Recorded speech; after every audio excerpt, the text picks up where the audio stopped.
chapter and this state chapter is force. 7 ठीक है, तो minutes. हम start करते हैं. So till now we have 12 students.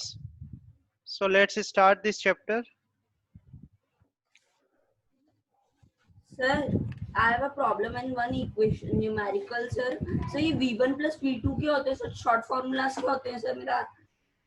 v1 plus v2 अगर जैसे आपको इनिशियल वेलोसिटी और फाइनल वेलोसिटी दे रखी हो, तो अगर आपको टोटल वेलोसिटी निकालना हो तो प्लस कर दो, और एवरेज निकालना है तो उनका सम करके 2 से डिवाइड कर दो. तो आपको शायद एवरेज वेलोसिटी आपने फाइंड आउट करी होगी, तो एवरेज वेलोसिटी आप ऐसे करना v1 plus v2 divide by 2 करके. ठीक है, सर मैं आपको एक sir can I WhatsApp you one हाँ व्हाट्सअप न्यूमेरिकल कर सर? देना, व्हाट्सअप कर देना. ठीक है, तो अब मैं सर जो थोड़ी थोड़ा देर, सा डिफरेंट. हाँ मैं स्टार्ट कर यस रहा हूँ सर. लेक्चर. ठीक है, आपको आंसर करने. सो we have 12 students. Okay, now let's see here, let's see this diagram. So in this diagram there is a car, koi car hai, this is a car. Okay, now initially this car is in a rest, initially this car is in a rest. So if this car is in a rest, then what is its initial velocity? If this car is in a rest, then what is its initial velocity?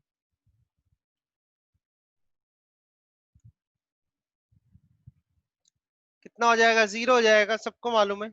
its initial velocity will be zero. Sorry, now it accelerates with some acceleration and its velocity becomes v. ठीक है, बाद में क्या हुआ, ये accelerate हुआ, और accelerate होके इस कार की वेलोसिटी कितनी हो गई? v हो गई. ठीक है, तो इसमें जो एक्सेलरेशन आया, so the direction of acceleration a is, this is the direction of acceleration a. ठीक है, तो आप में से कोई ये बता सकता है कि ये जो एक्सेलरेशन है a, ये कहां से आई? क्योंकि हमने जो लास्ट चैप्टर हमारा स्टडी किया था, so till last chapter we only study that the velocity increases from 0 to v. जो लास्ट चैप्टर हमने हमारा स्टडी किया था, लास्ट चैप्टर में क्या स्टडी किया था कि इसकी वेलोसिटी कितनी हो रही है, u से होके कितनी हो गई? v हो गई. ठीक है, its velocity becomes v. Now can you tell me how?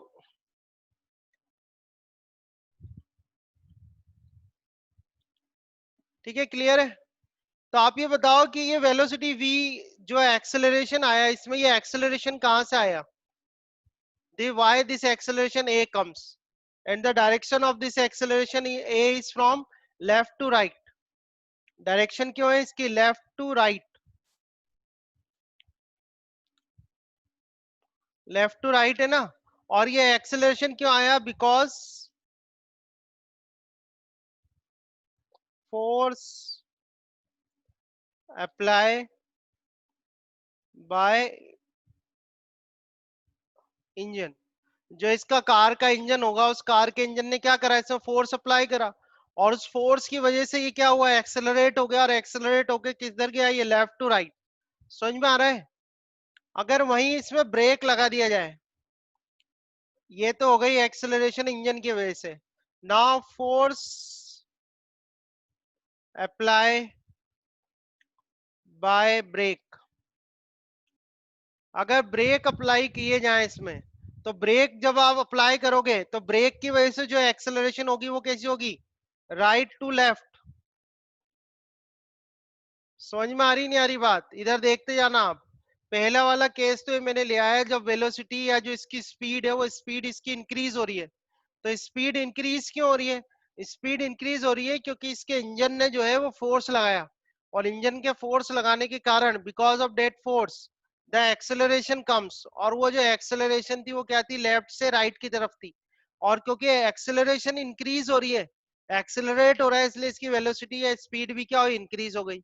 इसी तरह से अगर ब्रेक अप्लाई करे जाए, तो ब्रेक अप्लाई करोगे तो ब्रेक अप्लाई करने में जो एक्सेलरेशन होगी वो कैसी होगी? Right to left. और इसमें कौन सा फोर्स लग रहा है? Brake force. कौन सा फोर्स लग रहा है? Brake force. तो आप यहां से आप ये देख सकते हो कि जो फोर्स है, ठीक है, आप एक चीज तो क्या देख सकते हो कि इस फोर्स के कारण, because of this force the speed increases in this case. इस फोर्स के कारण क्या हुआ, स्पीड इंक्रीज हुई। और वहीं पर ये जो ब्रेक फोर्स था, ब्रेक फोर्स के कारण पहले जो डायरेक्शन थी एक्सेलरेशन की वो क्या थी, लेफ्ट से राइट थी।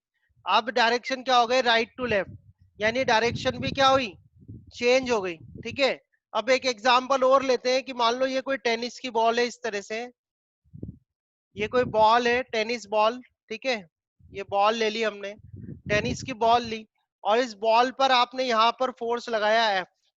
तो इस फोर्स लगाने के कारण ये बॉल इस तरह की हो गई। ठीक है, आपने क्या कर रखा है, इस पे एफ फोर्स लगाया। तो इसका एफ फोर्स लगाने के कारण देखो, पहले केस में तो उसकी स्पीड इंक्रीज हुई, दूसरे केस में उसकी डायरेक्शन चेंज हो गई। ठीक है, एक्सेलरेशन की डायरेक्शन चेंज हो गई, आप ये कह सकते हो ब्रेक फोर्स के कारण एक्सेलरेशन क्या अपोजिट डायरेक्शन में। तीसरे केस में जब आपने फोर्स लगाया तो क्या चीज चेंज हो रही है बताओ, फोर्स लगाने के कारण क्या चीज चेंज हो रही है बोलो, शेप चेंज हो रही है। वेरी गुड, इस केस में क्या चेंज हो रहा है, शेप। ठीक है, तो हम यहां से, हाँ वेरी गुड, यहां से सबसे पहले हम क्या करते हैं, फोर्स को डिफाइन करते हैं, फोर्स क्या होता है। ठीक है, और उससे पहले मैं आपको एक चीज बताता हूँ, स्टेट। ठीक है, स्टेट किसी भी बॉडी की दो हो सकती है, या तो हो सकती है रेस्ट, या हो सकती है मोशन। ध्यान से देखना, किसी भी बॉडी की जो स्टेट है वो दो हो सकती है, एक हो सकती है रेस्ट और एक होती है मोशन। जैसे ये पहला वाला पॉइंट है, फर्स्ट वाला जो पॉइंट है, फर्स्ट वाले पोजीशन पर जो बॉडी की स्टेट है या कार की जो स्टेट है वो क्या है, रेस्ट में है कि मोशन में। पहले वाले पॉइंट पर बॉडी की स्टेट क्या है, कार की स्टेट क्या है, रेस्ट या मोशन, बताओ किसमें है वो, रेस्ट में है। Very good, all of you are right. पहले वाले केस में वो क्या है, रेस्ट में है। ठीक है, और रेस्ट में है जब उस पे इंजन ने फोर्स लगाया, तो फोर्स लगाने के कारण ये जो बॉडी है वो किस में आ गई बोलो, जब आपने फोर्स लगाया तो ये बॉडी किस में आ गई बोलो, मोशन में आ गई। राइट है ना, पहले किस में थी, वो रेस्ट में थी, पर जैसे ही इंजन ने फोर्स लगाया, फोर्स लगाने के कारण ये बॉडी किस में आ गई, सेकंड नंबर की अगर हम बात करें तो सेकंड नंबर पे ये बॉडी किस में है, मोशन में है।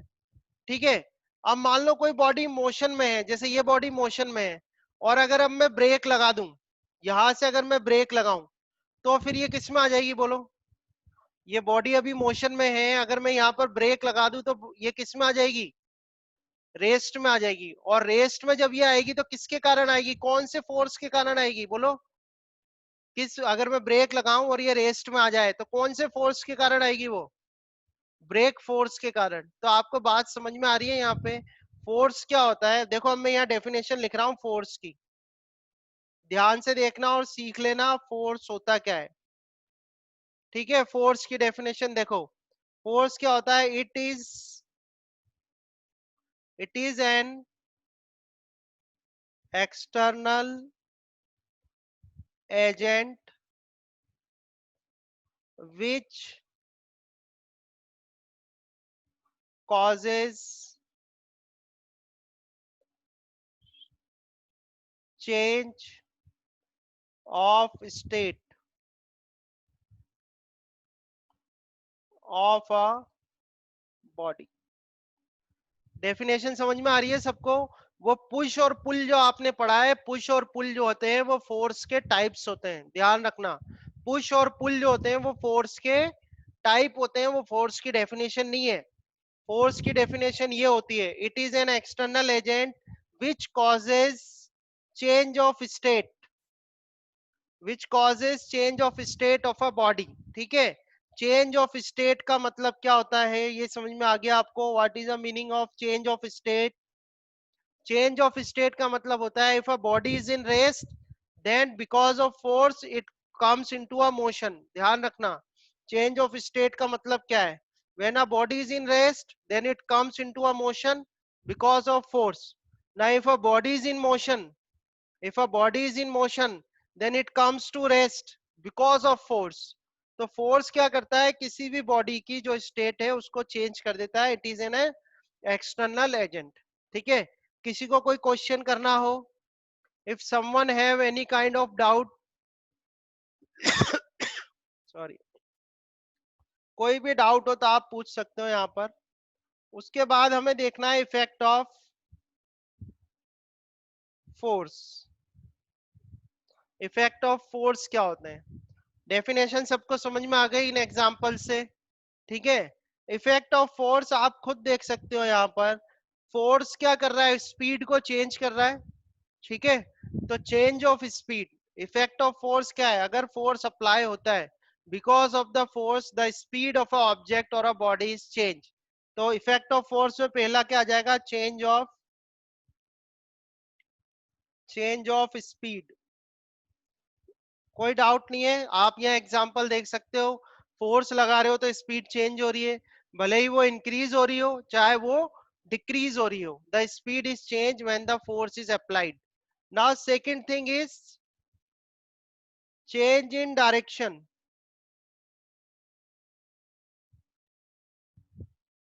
किसकी बात कर रहे हैं? किसी भी बॉडी की। तो change in direction, change in direction आप देख सकते हो। जब इंजन फोर्स लगा रहा था तो वो कहाँ जा रही थी? राइट साइड में एक्सेलरेट हो रही थी। अगर आप ब्रेक लगाओगे तो एक्सेलरेशन कैसा हो जाएगा? अब राइट से लेफ्ट की तरफ हो जाएगा। ठीक है। तो फोर्स क्या कर सकता है? Force change the direction. So change in direction of a body also a effect of force. ना तीसरा जो होगा, third one is a change in shape. ठीक है। यू कैन सी हियर, ये जो बॉल थी, जो भी आपने स्पंज या टेनिस की बॉल ली है, इस बॉल पे आपने फोर्स लगाया तो इसकी शेप क्या हो गई? चेंज हो गई। ठीक है। तो these are the effect of force. तो आपको ध्यान रखना है, सबसे पहली बात, स्टेट क्या होती है? तो दो स्टेट होती है, एक होती है रेस्ट की और दूसरी होती है मोशन की। फोर्स क्या होता है? It is an external agent. It is an external agent which causes change of state of a body. ठीक है। Change of state of a body, then that external agent is called force. Pull and push are the types of force. ये आप ध्यान रखें, notice रखें। Now next thing is effect of force. So you can see here the force can change the speed, force can change the direction of a body, and force can change the shape of a body. ठीक है। Now if you have any kind of doubt then you can ask. Angel का question है change in position. Yes, the change in position is also occur when you apply a force. You are right. But when we analyze a change in position, then we analyze with respect to time. So when you analyze a change in position with respect to time, then it becomes a speed. So I write here is speed. Everybody, we have 16 students. So is it clear to each and every student what is force? Now onwards, remember, the push and pull is not a definition of a force. The definition of force is it is an external agent which causes change of state of a body. This is a definition of force. Push and pull are the types of force. Okay. Now what are the effect of force? The effect of force is change of speed, change in direction, and change in shape. All these points are regarding to a body, material body, which consists of some mass. Okay, so this is okay for you? What is the definition of force and its effect? Now let's see next point. Next point is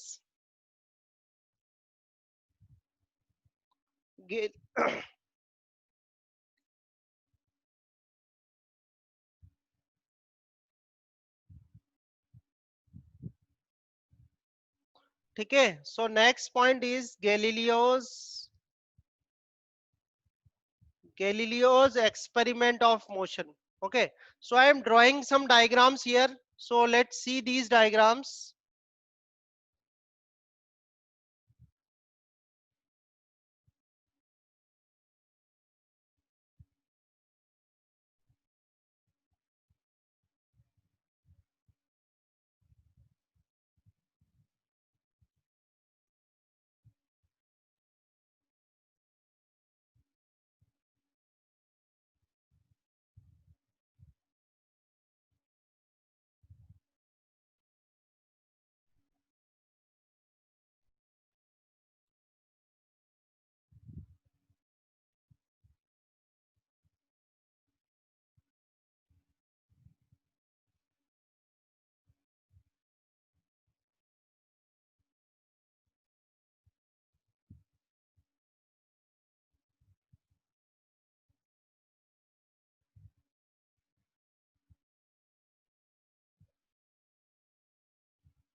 ठीक है.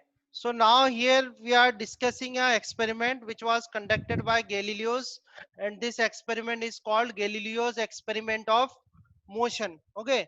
So here what I am doing, first thing आपको ये ध्यान रखना है कि यहाँ पर कोई फ्रिक्शन नहीं हो रहा. There is no friction. ठीक है, कोई फ्रिक्शन नहीं है. यहाँ पर हमने एक स्लोप बनाई हुई है, इस तरीके की स्लोप है. So in first case what happens, there is a ball. Now this ball is going downwards on a slope. ध्यान से देख लेना, फिर मैं आपसे एक क्वेश्चन करूंगा. Here ball is going downwards in a slope, here ball is going in a upward direction on a slope, and here ball is moving on a straight path. ठीक है.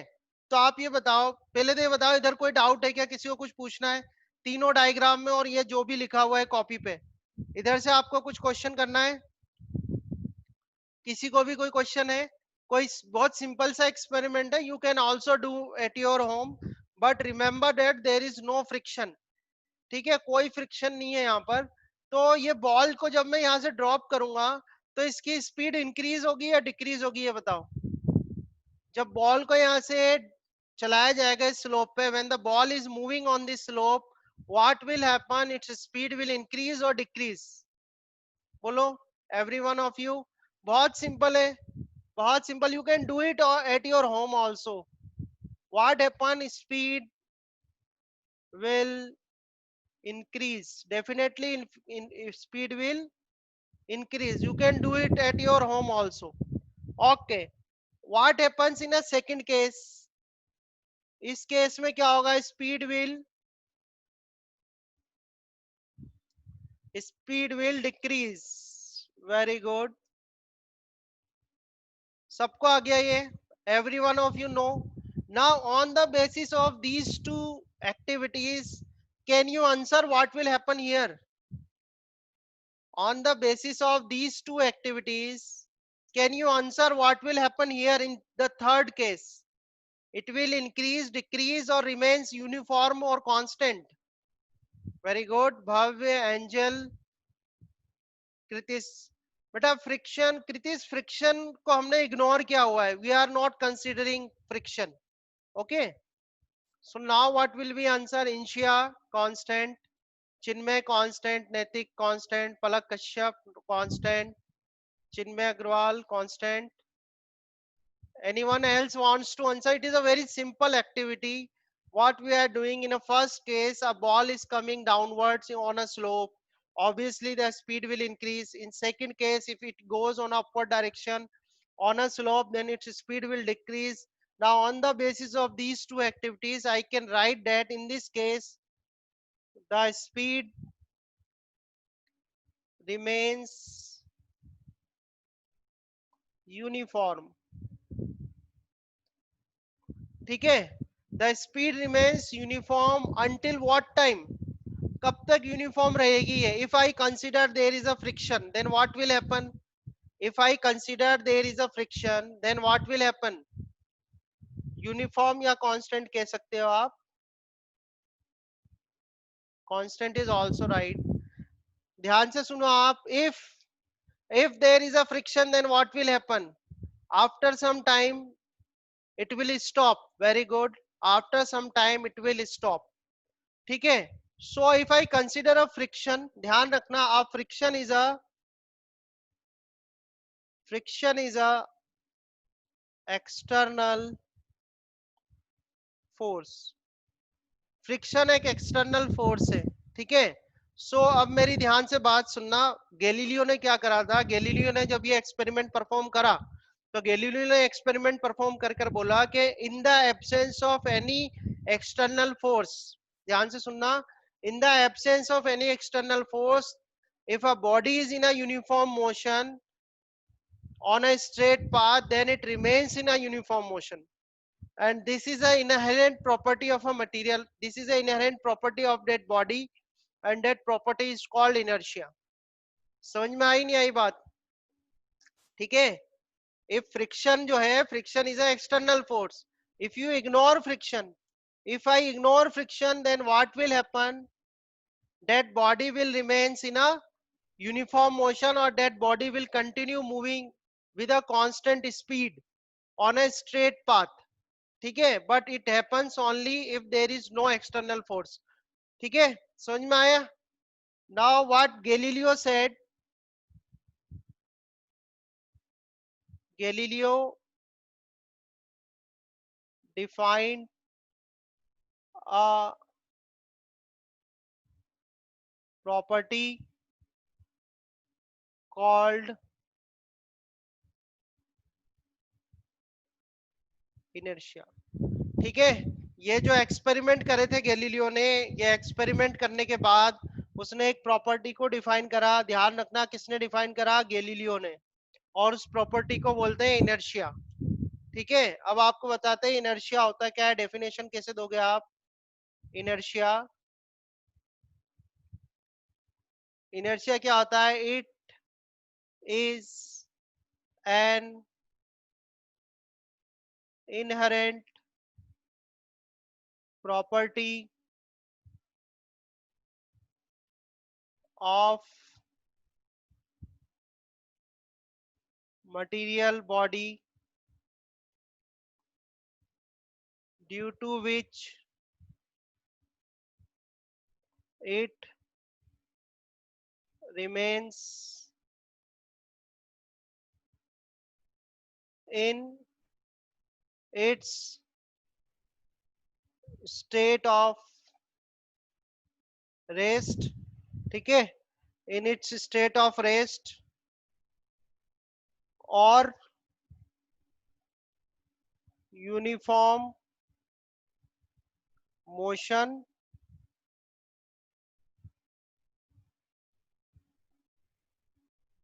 until any external force applied on it, ठीक है। समझ में आई नहीं आई बात? Inertia क्या होता है? It is an inherent property of material body, ठीक है, मटेरियल बॉडी मतलब ऐसी बॉडी जिसके अंदर मास हो। So it is an inherent property of material body due to which it remains in its state of rest और uniform motion until any external force applied on it. ये जो property होती है इसको क्या बोला जाता है? इनर्शिया। और बहुत छोटे वर्ड्स में, ये तो हमने इसका पूरा अच्छे से डेफिनेशन लिख ली, इसको आप, कि कोई आपसे पूछे कि what is the meaning of inertia, what is inertia? Inertia of a body is resistance to change, ठीक है। बहुत सिंपल वर्ड्स में अगर आपको बताना है कि इनर्शिया मतलब क्या होता है, इनर्शिया मतलब होता है resistance to change. Resistance to change मतलब if a body is in rest, जैसे हमने यहाँ पर लिखा है, एक बार और देख लो आप। रेजिस्टेंस टू चेंज का मतलब होता है if a body is in rest then it wants to remain in rest. अगर कोई बॉडी रेस्ट में है तो वो बॉडी रेस्ट में ही रहना चाहेगी जब तक कि उस पर कोई एक्सटर्नल फोर्स नहीं लगाया जाए। जैसे आप ये डायग्राम देखो, ये कार वाला डायग्राम, इस कार वाले फिगर में अगर इंजन का फोर्स नहीं लगा होता तो बॉडी या कार किस में रहती? रेस्ट में। तो ये बॉडी रेस्ट में ही रही, किसकी वजह से? इनर्शिया की वजह से, ठीक है। इस वाले डायग्राम में देखो, if a body is in a uniform motion, तो इसकी स्पीड कांस्टेंट है। तो if a body is in a uniform motion then it remains in uniform motion until any external force is applied on it. इस case में external force क्या था? हमारा friction. अगर मैं फ्रिक्शन को कंसीडर करूं तो ये थोड़े टाइम बाद क्या होगी? रुक जाएगी। समझ में आ रही है बात? बट हम इनर्शिया क्या बोलता है? इनर्शिया ये बोलता है कि if a body is in a uniform motion then it remains in uniform motion until any external force is applied on it. Resistance का मतलब, रेजिस्टेंस हम आगे पढ़ेंगे, रेजिस्टेंस का मतलब होता है जो कोई सरफेस है वो खुरदरी है, स्मूथ नहीं है, तो सरफेस क्या करती है? सरफेस जो है फोर्स लगाती है बॉडी पे, उसके मोशन को वो रजिस्ट करती है, जिसको कि रेजिस्टेंस बोला जाता है। समझ में आ गया भव्य? रेजिस्टेंस का मतलब क्या होता है? रेजिस्टेंस का मतलब होता है कि कोई भी बॉडी अगर मोशन कर रही है किसी सरफेस पर, तो सरफेस जो है अगर वो खुरदरी है, रफ सरफेस है, तो वो सरफेस क्या करती है? उसके मोशन को रजिस्ट करती है। वो जो फोर्स है वो रजिस्टिंग फोर्स कहलाता है, ठीक है। अभी किसी को कोई क्वेश्चन करना हो इनर्शिया पर तो वो क्वेश्चन कर सकता है, इफ एनी। और अगर इनर्शिया आपको समझ में आ गया तो ओके लिख दो। इनर्शिया मतलब होता है resistance to change. Resistance to change का मतलब है उसकी स्टेट में चेंज। ये रही उसकी स्टेट। स्टेट दो हो सकती है, या तो रेस्ट होगा या मोशन होगा। तो अगर कोई बॉडी रेस्ट में है तो वो रेस्ट में ही रहना चाहेगी, और अगर कोई बॉडी मोशन में है, यूनिफॉर्म मोशन में, तो वो यूनिफॉर्म मोशन में ही रहना चाहेगी। अगर आपको उसकी स्टेट को चेंज करना है तो उस पर एक्सटर्नल फोर्स आपको लगाना पड़ेगा। तो ये जो इनहेरेंट प्रॉपर्टी होती है उसी को हम क्या बोलते हैं, इनर्शिया बोला जाता है। सबको समझ में आ गया? एवरीवन? किसी को कोई प्रॉब्लम नहीं है? ठीक है, आगे बढ़े। Angel, Kritish, Harsh, Bhavya, Janmejay, Palak. Okay, okay, very good. Experiment समझ में आ गया? गैलीलियो का एक्सपेरिमेंट समझ में आया? इनर्शिया को कैसे डिफाइन करोगे समझ में आया आपको? ठीक है, बहुत सिंपल है, आपको अच्छे से पढ़ना है बस, स्टेप बाय स्टेप। ये नहीं कि डायरेक्ट डेफिनेशन पढ़ ली और हो गया काम। डायरेक्ट डेफिनेशन पढ़ोगे तो उसको रटना बोलते हैं, समझना नहीं बोलते, ध्यान रखना। आगे हमको पढ़ना है टाइप्स ऑफ इनर्शिया। ठीक है, नेक्स्ट हमारा टॉपिक है types of inertia. Types of inertia में जो पहला टाइप का इनर्शिया है उसको बोलते हैं इनर्शिया ऑफ रेस्ट। ठीक है, दूसरा जो है उसको बोलते हैं, second type is inertia of motion, and the third type is inertia of rest। ठीक है, जो टाइप्स ऑफ इनर्शिया है, थ्री टाइप्स है। First type is inertia of rest, second type is inertia of motion, and the third type is inertia of, sorry, here this is inertia of direction। Third type is inertia of direction। ठीक है, so what is inertia of rest?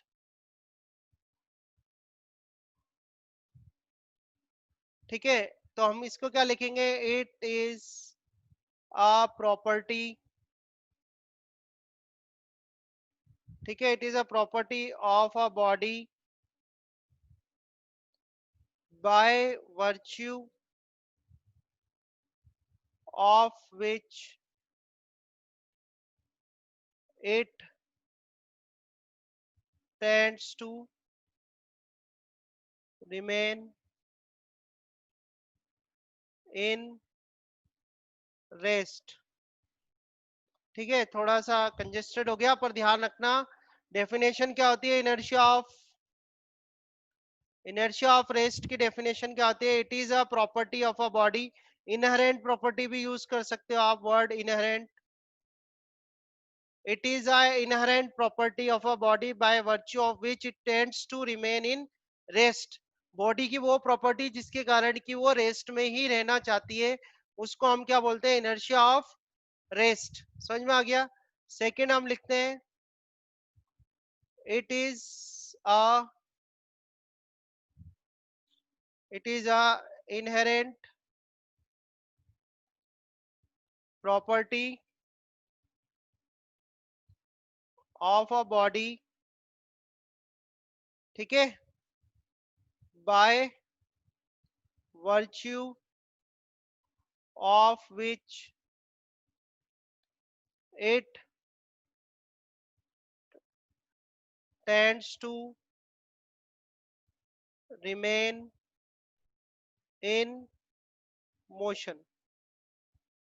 ठीक है, मैंने colour change कर दिया है तो आपको उससे आइडिया हो जाएगा।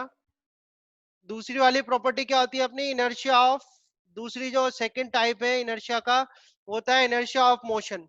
इनर्शिया ऑफ मोशन का मतलब होता है पूरी की पूरी लाइन सेम है, बस इसमें क्या होगा, it want remains in rest, इसमें क्या होगा, रिमेन्स इन मोशन। ठीक है, लास्ट वाला हमारा है इनर्शिया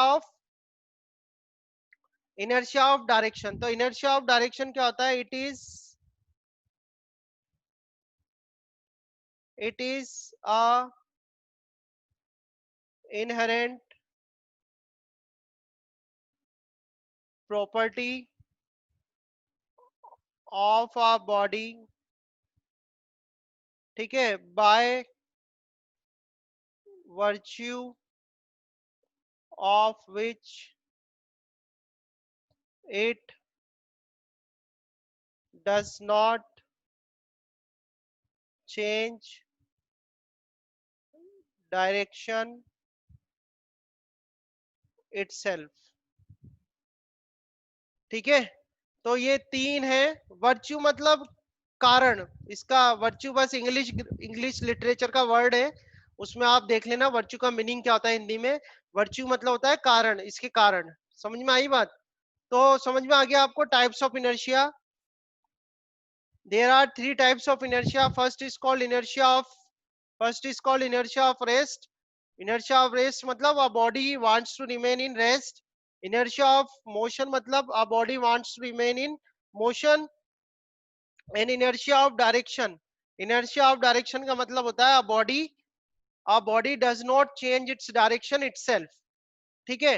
अब मैं आपको कुछ एग्जांपल्स बता रहा हूं। Now by seeing a example you have to answer me a inertia, which kind of inertia. देखो, a person is a person is standing in a bus, ठीक है। a person is standing in a bus. Now if a bus move in a forward direction or accelerate in a forward direction, so that person will go into a backward direction. This is a first case. This is a second case.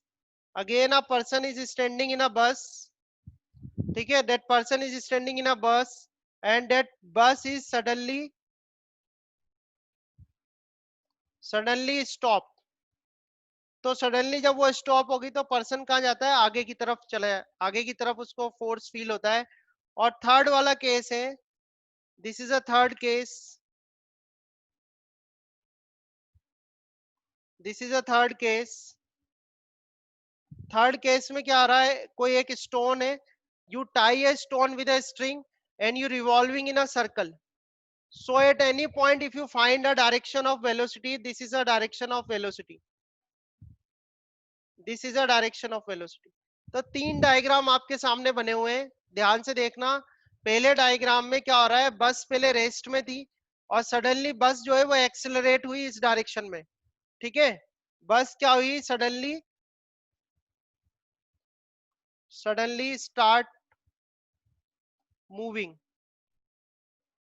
suddenly start moving in this direction, right side direction, so that a person feels a force or a jerk in a backward direction, in this direction. Similarly, when it suddenly stops, a person feel a jerk in a forward direction, in this direction. और यहाँ पर कोई stone है, उसको बांध के हम घुमा रहे हैं इस तरीके से, ठीक है। तो किसी भी पॉइंट पर अगर आप इसका वेलोसिटी की डायरेक्शन देखो, so this is a direction of velocity. और जो डायरेक्शन वेलोसिटी की होती है वही डायरेक्शन डिस्प्लेसमेंट की भी होती है। So you can see its displacement is also changing. तो आपको ये बताना है कि फर्स्ट केस में कौन सा इनर्शिया है, सेकंड केस में कौन सा इनर्शिया और थर्ड केस में कौन सा इनर्शिया है, बोलो। और जिसको पहली बात क्वेश्चन समझ में नहीं आया तो क्वेश्चन पूछ लो आप, किसी को किसी भी तरीके का, if any one of you having any kind of doubt, जरूरी नहीं है आंसर देने में जल्दबाजी मत करना। किसी को क्वेश्चन समझ में नहीं आया तो क्वेश्चन पूछ लो आप। किसी को कोई डाउट है? बताओ भाई। फर्स्ट में एंजल ने बोला इनर्शिया ऑफ मोशन, कृतिश का आंसर है inertia of motion, rest and direction. Okay, Kritish ने आंसर करा है, पहले में तो मोशन है, दूसरे में रेस्ट है, तीसरे में डायरेक्शन है। हाँ, एंजल फर्स्ट वाला है क्या एंजल, ये inertia of rest? Okay, anyone of else, any else student wants to answer? आप सब आंसर कर सकते हो बेटा। अच्छा, मैं आपको एक हिंट देता हूँ। हिंट ये है, ये बताओ आप यहाँ पर किसको एनालाइज कर रहे हो, बस को या पर्सन को? शुरू के दो एग्जाम्पल में, शुरू के दो एग्जाम्पल में आप बस को एनालाइज कर रहे हो या पर्सन को, ये बताओ। आपका ऑब्जेक्ट कौन है? ऑब्जेक्ट कौन है? हाँ, तो ये गलती कर रहे हो आप। आपका ऑब्जेक्ट पर्सन है भाई। आपका ऑब्जेक्ट जो है वो पर्सन है। पर्सन के लिए आपको बताना है, ध्यान रखना। जो ऑब्जेक्ट है वो कौन है? पर्सन, पहले दो डायग्राम में। और तीसरे डायग्राम में जो ऑब्जेक्ट है वो क्या है? ये पार्टिकल और बॉडी। समझ में आया? हाँ, पहले दोनों डायग्राम में जो आपका ऑब्जेक्ट है वो क्या है? पर्सन है। और लास्ट वाले डायग्राम में जो आपका ऑब्जेक्ट है वो क्या है? पार्टिकल। और मैंने जो आपको बेसिक कॉन्सेप्ट पढ़ाए फिजिक्स के वो तो आपको याद होंगे ही। ऑब्जेक्ट, ऑब्जर्वर, ये सब। ऑब्जर्वर कौन हो? आप ऑब्जर्वर हो। ठीक है, आप ऑब्जर्वर हो और ये पर्सन ऑब्जेक्ट है। ठीक है, चलो रीजॉइन कर लेना आप लोग। रीजॉइन कर लेना, पहले तो बात सुन लो सब लोग। सबको रीजॉइन करना है, ठीक है? डिस्कनेक्ट हो जाता है तो रीजॉइन करना, मैं आपको फिर बताऊंगा। ठीक है, रीजॉइन करना है, ध्यान रख लेना। ओके, तो मैं आपको तीनों आंसर जो है आपके एक्सप्लेन कर दूंगा इसमें क्या हो रहा है। और कोई आंसर करना चाहता है? Anyone else? तो फिजिक्स में जब भी आप स्टडी करो ये बात ध्यान रखना, फिजिक्स में ऑब्जेक्ट और ऑब्जर्वर, आप ऑब्जर्वर हो और इस फर्स्ट वाले डायग्राम में ये पर्सन जो है वो क्या? ऑब्जेक्ट है। ठीक है? ठीक है, अब सुनो आप। जब ये बस, when this bus was is stationary, when that bus was in rest, तो पर्सन किस में था? रेस्ट में था या नहीं था?